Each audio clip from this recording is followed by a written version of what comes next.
Welcome to the Winging It Travel podcast with me, James Hammond, where every Monday I'll be joined by guests to talk about their travel stories, travel tips, backpacking advice, and so much more. Right now, I'm taking the podcast on the road travelling with me, so tune in every week for short form episodes detailing all my travels alongside my Monday guest episode. Are you a backpacker, traveller, gap year student, or simply someone who loves to travel? Then this is the podcast for you. This is a casual, informative podcast designed for you to inspire you to travel. There'll be stories to tell, tips to share, and experiences to inspire. Welcome to the show. Hey, just a quick one. I just want to say there are many ways to support this podcast.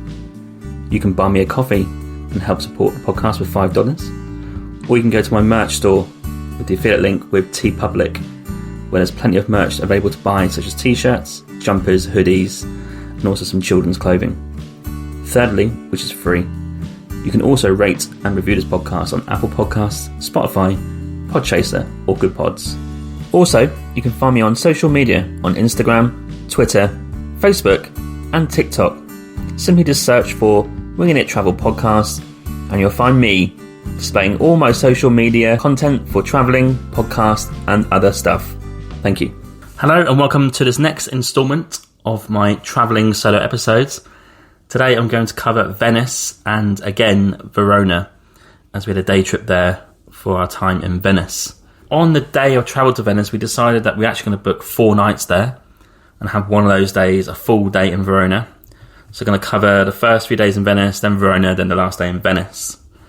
So after a great little breakfast, we were out and about in Verona that morning because Emma couldn't see much of it yesterday, the day before. We popped out and saw a few things. So I went and saw the Romeo and Juliet balcony. Don't know much about that at all. And some sort of statue there, I think, of Juliet, and you put the hand on the breast. So we got that photo. I didn't do that. Emma done that. Then we walked to the amphitheatre because we obviously want to see that in the future, and we thought we'd take a walk there and see what it's like. And again, saw Dante's statue and the Piazza Ebra, which is a very heaving place, if you like. The train from Verona to Venice is not very long. It's about an hour and a half. Different trains at different times. So if you book one with a reservation, I think it's quicker. The without reservation is a bit longer. Depends if you want to save money or not. And as soon as we were arriving into Venice train station, it just felt like another world and a bit surreal, really. Especially when we got out of the train station and we took a left towards our hotel called Ologi Hotel. It just felt a bit like, oh wow, I'm actually here in Venice. There's water everywhere. There's bridges. There's people about. Just something you see on all the TV shows, kind of on your list. Everyone knows it. And you're there, just doing it. So I was there. We took about a 15 to 17 minute walk. No messing around really, no pictures because we wanted to get to the hotel. And Emma wasn't feeling great, so checked in and kind of chilled out for a bit, refreshed. And I then went out in the evening because I was doing an interview with Monica Cesarato, as you would know from this week's episode. So I had about an hour before meeting her, just wandering the streets with sunset in Venice. Was pretty cool. And I kind of avoided the main sort of drag, really, which our hotel was pretty much on that side of the water. If you go to the back streets of Venice, you find these like cute little bridges and cute little walkways that you wouldn't normally find, and it's so much less busier because obviously the tourists stick to the main bit, and I would highly recommend it. There's a bit at the back of Venice that all the sort of locals go to for their happy hour and their drinking sessions. It's right near the Torre Fiazione coffee shop, which was recommended by Monica for a coffee episode.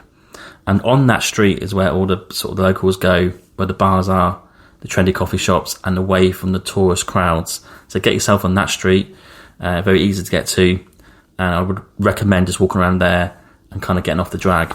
The interview went really well. I guess you would know that because you heard it from this week's episode. As I said in the interview, we met at a really trendy little cafe, restaurant, bar called Cantina Aziende Agricole. Obviously, I had a coffee, which offended Monica a little bit. Then had a Reboso wine, which was a local wine. Lovely recommendation that. You should get yourself there to do traditional Venetian food. Highly recommend it. And it's on the way to the streets where the tourists don't go. For the hotel, got back. They actually gave us an upgrade because we booked 4 nights. So instead of getting quite a small, compact room, we were put in the room right at the top of the hotel with the balcony. So we could go up the hotel a bit tight. You know, European spaces are a bit tight. And we made our way up. Had to duck ahead a few times. and it's like a double bed with a bathroom next door. Then also you go up some more steps and there's this like lovely little balcony with 2 chairs. Sitting up there having a cup of tea or coffee is an absolute dream. And the weather in Venice was all sunny pretty much, so that was pretty cool to have right on our doorstep. And the price for that hotel is €75 a night, obviously for both of us, so that's not too bad for Venice. And as Monica said, please book hotels, not Airbnbs, just to help the local economy. That night I got the episode out in quick time, and then to the next morning, the hotel's breakfast is unbelievable. It's a classic Italian buffet breakfast. You've got your tarts, you've got your bread, cheese, ham, tomatoes, yogurts, espresso coffees, squash, cereals. There's so much choice. It sets you up for the day pretty good. And I had to be a little bit sensible because I can get a bit carried away with all you can eat stuff. I went out in the morning by myself again to St Mark's Square, and the plan for this was to go and see St Mark's Square, the Basilica, but also record an episode at Cafe Florian. Now, before Cafe Florian, I did see obviously Basilica, I went to Palazzo Ducale as well, and just kind of walked around the windy streets and got a feel for the place. And it's such an amazing place to walk. Like, there's one street, left, right and centre, like just go down there randomly, check it out, see what's down there, and you'll find a little bridge over some sort of waterway. It really is a cool place to go and walk. But as you can imagine, those places are busy. It's the main part of Venice to go and see. I didn't go in Basilica. You can go in if you want, it's going to cost you money. But just bear in mind, there will be crowds at that part of the town.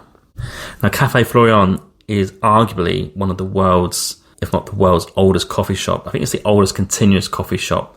Started in 1720. There's one in Paris that was in the late 1600s, but obviously it had a gap where it didn't open. So I think Cafe Florian in Venice, in St Mark's Square, is the oldest continuous coffee place to go and have a coffee. Now, you can sit outside, but you would want to go and sit inside to get the real experience and the real history. So I went inside, and this place is just brimming with so much history, like Hemingway, Casanova, all these people just sitting in there back in the day. And I went to order a coffee. Now, when I got the menu, I was a little bit taken aback, shall we say, and a little bit sick actually as well. The coffee price for an Americano in Cafe Florian, FYI, is €11.50. Yep, €11.50. You do get a bit of water with that, so I absolutely smashed that in very quickly. But the coffee really is just like a normal cup of Americano. Is it €10 better than around the corner? Probably not. But the history, the location, you are going to pay a price, and hopefully I won't pay that price ever again.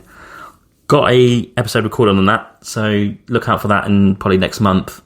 Where I do go into a little bit. There was an English couple next to me who had listened to what I was saying. I think I opened the episode with, this is the most expensive coffee I'm ever going to buy, and I think they chuckled at that a little bit. Had a great coffee in there, despite the price. Got some photos, got some videos, and I got the hell out of there. The interior, for example, was all gold, and it's all got these like old paintings and portraits in there. You do have to go and check it out. Outside might be cheaper, not sure. You sit in the square, not sure what the go is for that. I made it back to hotel and met Emma. We then went out together and kind of retraced the same sort of steps as I discussed a moment ago. And we also had a nice little sandwich and coffee at Cafe Rialto. There's so many cafes in Venice. This is a good recommendation if you want a good local one, because we saw some gondola drivers, or I don't know what you call them. They're popping in there for the coffee as well, so it must be a fairly good place to go. And it costs €6-7 for a sandwich, and then back to normal prices for a coffee. And then later on, we did go to the cafe where I met Monica the night before for dinner and had some great pasta there. Brilliant. It really is good. You've got to check it out. Another tip to share from this day, we got some laundry done, which is not the most glamorous of things to hear about. But if you're on a long-term trip and need to get some done, you need to head to Campo Santa Maria Nova Square. Bit of a mouthful. There's a laundry service right in that square on the side, and it costs around €6 to do a wash, which comes with detergent. Then €2 to dry it every 10 minutes. Done it twice, so €10 for a decent amount of washing if you want to do that. And whilst you put that on, you can go to Art Cafe Venice across the street and have a drink outside. Now, this guy wasn't particularly happy with me because I wanted a coffee. Second time this has happened. And he kind of said no, and then I didn't order anything. Emma ordered a Prosecco, I think, and then he kind of told us to sit outside, but if we do that, he'd do me a coffee. So gave me a coffee, and then I ordered an Aperol Spritz because I felt bad, and I got some snacks with it, so hopefully I redeemed myself. So yeah, there's another lesson learned. Don't order coffee in the evening. But once we got that done, straight back to the hotel and chilled out for a bit. Next day was Verona. So Verona, again, hour and a half train, easy peasy. Walked to the train station, got the train, no problem. Our first mission was to go to Cafe Borsari, but super trendy, but super busy. And there's not much space in there, so we couldn't sit down. This guy was hanging around a chair, and then this old lady barged him out of the way and sat down herself. So that's the kind of vibe I was going for there. So we made our way out of there, and we went to a place called Elk Bakery instead. And we got our fix of avocado on toast there, which is quite trendy. Very North American vibes as well. Got coffee, big cups. But I needed something like a poached egg and avocado. Got it, and that was great. Also, slightly funny anecdote. I was in a rush to leave, went to the toilet, and I think I broke the toilet. Don't know if that was recovered or not. Got quickly out of there because obviously I don't want to be responsible for that. Anyway, made our way to the amphitheatre. We booked our tickets online, €11 each, and that gets you into the amphitheatre for as long as you want, and you pick a time slot. In all honesty, no need to book in advance. There's hardly anyone in there. You can probably just turn up at this time of year and just go and buy a ticket and go in. No problem. We booked for 2 p.m. Before we went in there, we sat in the park by a fountain and then went into the amphitheatre. And this place is so cool to go and see. This is the same design as the Colosseum in Rome, and it's older than the Colosseum in Rome. Still intact, and they still use it for gigs and theatre stuff and all that sort of stuff. And half of it was being renovated or kind of worked upon, and the other half you can go and explore. You can go right to the top of it and sit at the top, or you can go to the bottom, walk around. Well worth doing, great views, and the history of it, the gladiators going in there back in the day is so cool to go and experience. Would highly recommend it. And of course, made our way through town in Verona, loved it. We went and got a gelato. Not had a gelato yet at this point in Italy. This is my only one I had, actually. And I went to a place called Gelateria Ponte Pietrazza. This gelato was absolutely huge. And for €4, you get 2 flavours. So I had the Kinder and Blackberry flavour. Amazing. It was that big, I didn't finish it. I don't normally do that. I normally finish all my food and drink, but for that one, struggled. And after that, we made our way up to a lookout point over Verona, which I would highly recommend. You can walk up and down for free. It's up a hill. Or you can get a funicular to Parroquia di San Giorgio in Bleda. And the views are all over Verona and they are sensational. You've got to go up there, top of the hill, there's some cafes, have a coffee up there too. I think the funicular finishes at 5 p.m, about €3 return up and down. Definitely worth it. Got to do it. Walked off the ice cream, and that was great. Then we got the train back to Venice. Then we had dinner at Restaurant Fusion. This is one of those tacky, classic, multi-world food ones you find on the tourist trail. We just couldn't be bothered to go and find a local place. We just want to get in near the hotel. We walked 20,000 steps, found this restaurant. They serve all kinds of foods, English to Asian to Italian, and it wasn't great, but done a job. And we were absolutely knackered that day after walking all that in Verona, 20,000 steps in, knackered. So on to our last day in Venice, we decided to check out the other area we've not really checked out yet. So if you've got a map on Google right now, look at the train station, look towards the left, and then sort of St. Mark's Square and Basilica. We kind of went around all that area, but not gone across the water to the sort of middle part really, and the university part. So we decided to go and check that out that day. And what an area this is. Just full of trendy little streets, less busy, artsy, and bookshops and little cafes and a nice bridge and a nice university buildings. Just felt a bit more class to it from where the usual tourists go. But I did have one thing in mind before checking that whole area out, and had to go and do an episode, of course, as I mentioned earlier, at Torre Vazione Carreggio Cafe Artigianale. And this is the oldest coffee roaster in Venice. So I went and done a coffee episode there. Again, you can find that out next month. And this was a brilliant place to have a coffee right by the water. You can sit outside if there's space. You can sit inside, loads of space in there too. And the options of different types of espresso is ridiculous. They roast their own beans. They've got an unbelievable amount of options for different flavours. So we got an Americano, standard. And I thought I'd just pick one random espresso on the menu, picked one out, had it. Slightly nutty feel to it, had a bit of sugar with it, brilliant value. Espressos cost $1.30, $1.70, such good value. Got to go and check it out, but they're only open till 1 p.m. from I think 8, so you need to really get in there in the morning. But they're the oldest roaster in town. They still roast coffee for the main Venice area, so that's a pretty cool historic thing to go and check out. One tip for ordering in that cafe is a bit weird. You go in, the till is immediately there to your right. Then you've got the barista section. What I saw in there is both people going to both sides. So what I could gather, what the locals normally do is they go straight to the barista, order their coffee, have it, then pay on the way out. Tourists pay first, then go and collect the coffee. I think they'd rather you go and order your coffee with the barista first, then pay on your way out. Just a bit of a tip there for you. A brilliant day for walking around. We actually done something that you've got to do in Venice. And this has to be top of your list because it's one thing you've got to pay out for. And we done the gondola ride. And it cost €80 for 30 minutes. I put a reel up on Monica explaining this on this week's episode on my reels. But just to reiterate, 30 minutes, €80. We actually walked away from the main sort of areas, if you like, and kind of got one of those gondolas like hidden down one of the little laneways.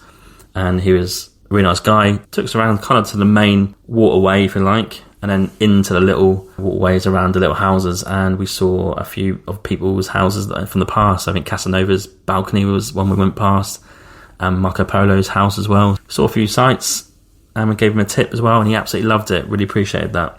You don't have to, by the way, but we did. €10. Get that done, and then you can go and see other parts of Venice. So, of course, we walked over to the University Park. We had lunch at Frari's, Frary's, not sure if I'm pronouncing that right.